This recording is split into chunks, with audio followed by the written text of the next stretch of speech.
The summer heat of July 1214 baked the marshy plains of Flanders. Two massive armies marched toward a collision that would define Europe's borders. Who would claim dominion over the fractured lands of the medieval West?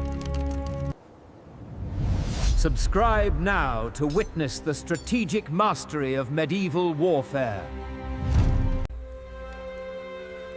The path to this decisive Sunday began years before the armies met.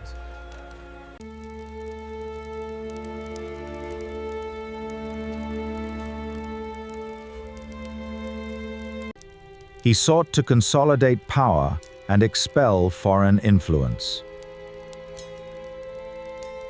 Rivals encircled the Kingdom of France from the north, east, and west.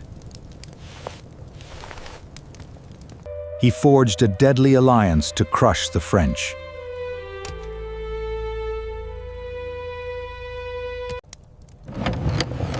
The Angevin king provided gold to fuel this grand coalition.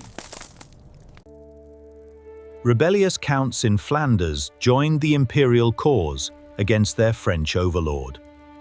The strategy was a classic pincer movement designed to strangle France. Imperial forces marched from the northeast to link with English troops.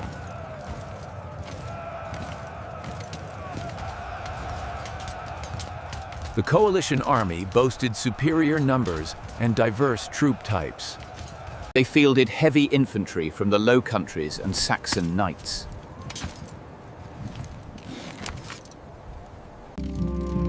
The army was outnumbered, but disciplined and centrally commanded. Heavy cavalry formed the backbone of the French military might. Urban militias from French communes marched to support their king. Strategic maneuvering dominated the early summer of 1214 near Tournai. Proceed west along the Tournai road.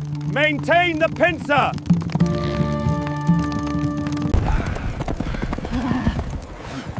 Scouts reported the coalition closing in on the French rear guard. Retreat became impossible near the bridge at Bouvines. He turned his army around to face the pursuers. It was a Sunday, usually a day of peace for Christian armies. Necessity overrode religious custom as lines of battle formed rapidly. Geography favored a direct confrontation on the narrow plateau. Marshes protected the flanks, forcing a head-on collision of steel. The sun stood high as trumpets signaled the start of hostilities. The battlefield stretched across an open plain east of the bridge.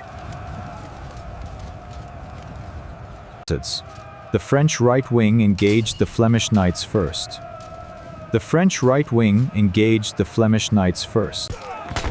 Charges and countercharges erupted along the eastern flank.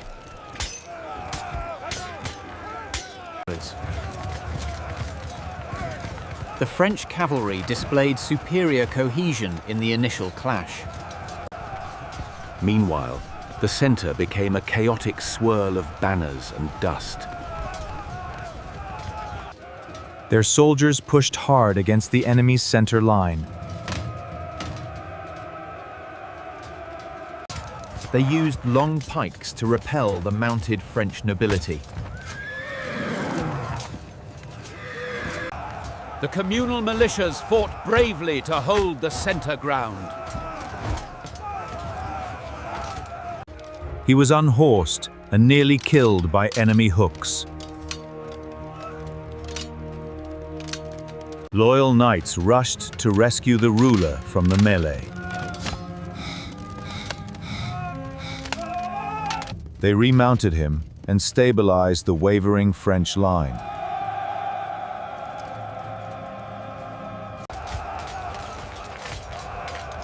The battle hung in the balance for several distinct hours.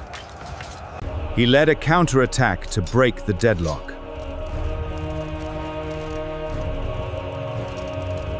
He aimed his forces directly at the recovered French centre. French knights targeted the Imperial standard with focused ferocity. They fought through the bodyguards to reach him. The commander's horse was slain, forcing him to flee the field.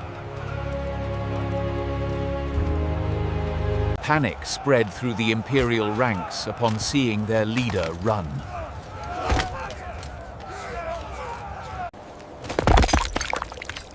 The Imperial standard, the Golden Eagle, fell into the mud.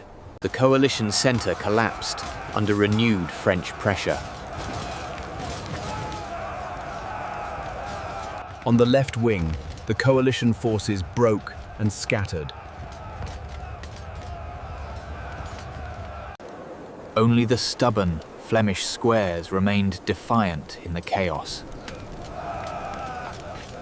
French cavalry encircled the remaining infantry blocks.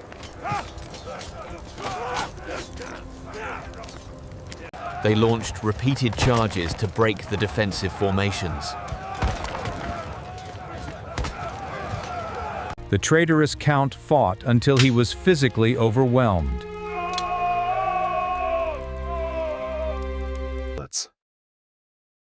The resistance crumbled as the sun began to set over Bouvines.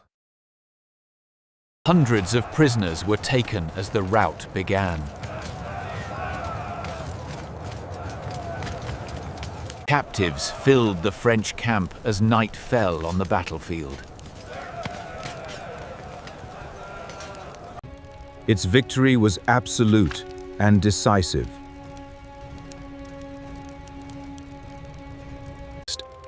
The coalition was shattered and its leaders imprisoned or disgraced. The emperor lost power and became obscure.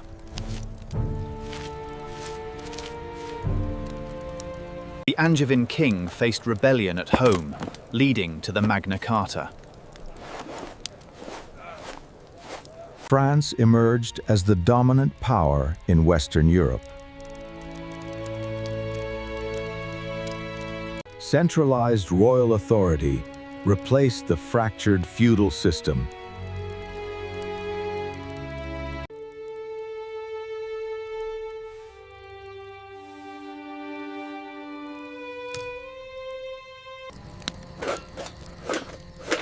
Military prestige shifted decisively toward the French crown.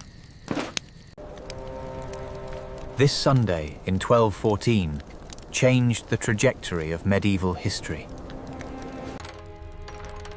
The conflict concluded not by treaty, but by complete conquest.